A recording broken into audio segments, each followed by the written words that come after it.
കൾട്സിന് എന്താണ് ഈ സമയം നിങ്ങളോട് പറയാനുള്ളതെന്ന് നോക്കാം. ഈ സമയം എന്താണ് നിങ്ങൾ അറിയേണ്ടത്?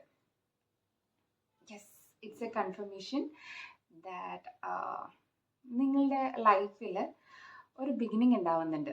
അത് റിലേഷൻഷിപ്പിലാവാം, ജോബിലാവാം. നിങ്ങളിപ്പോൾ മനസ്സിലാവുന്നുണ്ടാവുമല്ലോ, നിങ്ങളുടെ ലൈഫ് സിറ്റുവേഷനായിട്ടൊന്ന് കണക്ട് ചെയ്ത് നോക്കാം. ഇപ്പോൾ ആരെങ്കിലും റിലേഷൻഷിപ്പിൽ യെസ് പറയാൻ വെയിറ്റ് ചെയ്യുകയാണെങ്കിൽ അത് സംഭവിക്കുന്നുണ്ട്. നിങ്ങൾ അറ്റൻഡ് ചെയ്തിട്ടുള്ള ഇൻ്റർവ്യൂവിൻ്റെ റിസൾട്ട് വരാൻ പോകുന്നുണ്ടെങ്കിൽ യെസ്, ആ ജോബ് നിങ്ങൾക്ക് കിട്ടാൻ പോകുന്നുണ്ട്.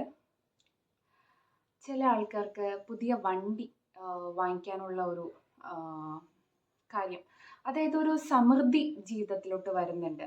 നിങ്ങളുടെ ലൈഫിലോട്ട് ആ ഒരു സമൃദ്ധി ഒഴുകിക്കൊണ്ടിരിക്കുന്ന ഒരു സമയമാണ്.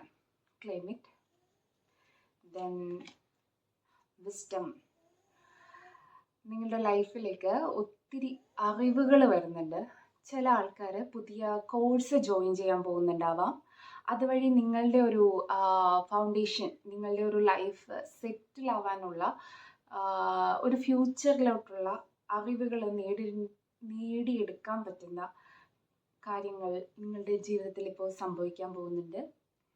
ചില ആളുകളുടെ വീട്ടിലേക്ക് എന്തെങ്കിലും നമ്മുടെ ഗ്രന്ഥങ്ങളില്ലേ, ഇപ്പോൾ റിലീജിയസ് ആയിട്ടുള്ള ബുക്കുകൾ, ബൈബിളോ ഖുറാനോ അല്ലെങ്കിൽ നമ്മുടെ ഭഗവത്ഗീത, അങ്ങനെയുള്ള റിലീജിയസ് ആയിട്ടുള്ള എന്തെങ്കിലും ബുക്സ് നിങ്ങൾ വാങ്ങിക്കുകയോ അല്ലെങ്കിൽ അത് പഠിക്കാൻ തുടങ്ങുകയോ, അല്ലെങ്കിൽ ജീവിതത്തിൽ എന്തെങ്കിലും ഒരു മേജർ ഇൻസിഡൻ്റ് നടന്നിട്ട് ഒരു വലിയ കാര്യം നിങ്ങൾ മനസ്സിലാക്കുകയോ, അങ്ങനെയുള്ളൊരു വലിയൊരു കാര്യം നിങ്ങളുടെ ലൈഫിലേക്ക് വരാൻ പോകുന്നുണ്ട്.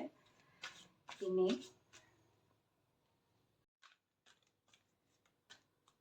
Okay, next card. Yes, power നിങ്ങളുടെ അടുത്തേക്ക് വരുന്നുണ്ട്.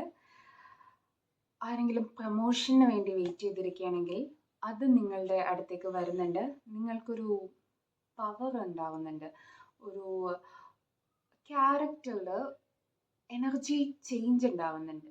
ഇത്രയും നാൾ ഒരു ഫെമിനൻ എനർജിയിൽ നിന്നിരുന്ന ആൾക്കാർ ഒരു മസ്കുലർ എനർജിയിലോട്ട് മാറുന്നുണ്ട്. നിങ്ങളുടെ സ്വഭാവത്തിൽ അത് വിസിബിളായി തുടങ്ങുന്നുണ്ട്.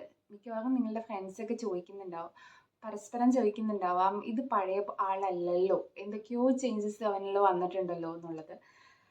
അതൊരു ചേഞ്ച് വരുന്നുണ്ട്.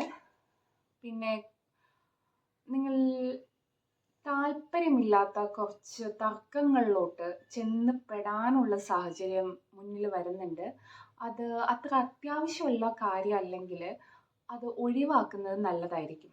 ഈ സമയം തർക്കങ്ങളിലോ അല്ലെങ്കിൽ എന്തെങ്കിലും മറ്റുള്ളവർ ഒരു കാര്യത്തിന് വേണ്ടി ഒരുമിച്ച് പ്രവർത്തിക്കുമ്പോൾ നിങ്ങൾക്ക് ആ കാര്യം നിങ്ങളുടെ ലോജിക്കിൽ കറക്റ്റായിട്ട് തോന്നുന്നില്ല എങ്കിലും അത്ര വലിയ കാര്യമൊന്നും അല്ലെങ്കിൽ അത് വലിയൊരു ഇഷ്യൂ അല്ലെങ്കിൽ നിങ്ങൾക്ക് അവരുടെ ഒപ്പം നിന്ന് കൊടുക്കാം. വെറുതെ അതിനൊരു തർക്കം അല്ലെങ്കിൽ ഒരു വലിയ ഇഷ്യൂ ആക്കി മാറ്റേണ്ട ഒരു സാഹചര്യം ഇല്ല. കാരണം അവിടെ ഒരു ഒറ്റപ്പെടൽ ഉണ്ടാവുന്നുണ്ട്. പിന്നെ നിങ്ങളത് ആലോചിച്ചിട്ട് അയ്യോ അത് വേണ്ടായിരുന്നു എന്നൊക്കെ ഉള്ളൊരു ചിന്തിച്ച് ഒന്ന് വിഷമിക്കാനുള്ളൊരു ചാൻസ് ഉണ്ട്. അപ്പോൾ അത് നിങ്ങളുടെ ക്യാരക്ടറിനെ ഇമ്പാക്റ്റ് ചെയ്യുന്നില്ല. ഭാവിയിലോട്ട് അത് നിങ്ങളുടെ ഒരു കാര്യത്തിലും അതൊരു നെഗറ്റീവായിട്ട് വരുന്നില്ല. മറ്റുള്ളവരുടെ ഒരു ഹാപ്പിനെസ് ആണ് അവിടെ നടക്കുന്നതെങ്കിൽ അത് ഇഗ്നോർ ചെയ്യാവുന്നൊരു ഇൻസിഡൻ്റ് ആണെങ്കിൽ അത് ജസ്റ്റ് ഒന്ന് വിട്ടുകളയാൻ പറയുന്നുണ്ട്. പിന്നെ പാർട്ട്ണർഷിപ്പ് ഉണ്ടാവുന്നുണ്ട്. ചിലപ്പോൾ അങ്ങനെ ഒരു കളയുന്നതോടൊപ്പം നല്ലൊരു ബോണ്ടിങ് നിങ്ങളുടെ ലൈഫിൽ നിങ്ങൾക്ക് നല്ലൊരു പാർട്ട്ണറിനെ കിട്ടാൻ ചാൻസ് ഉണ്ട്. അതായത്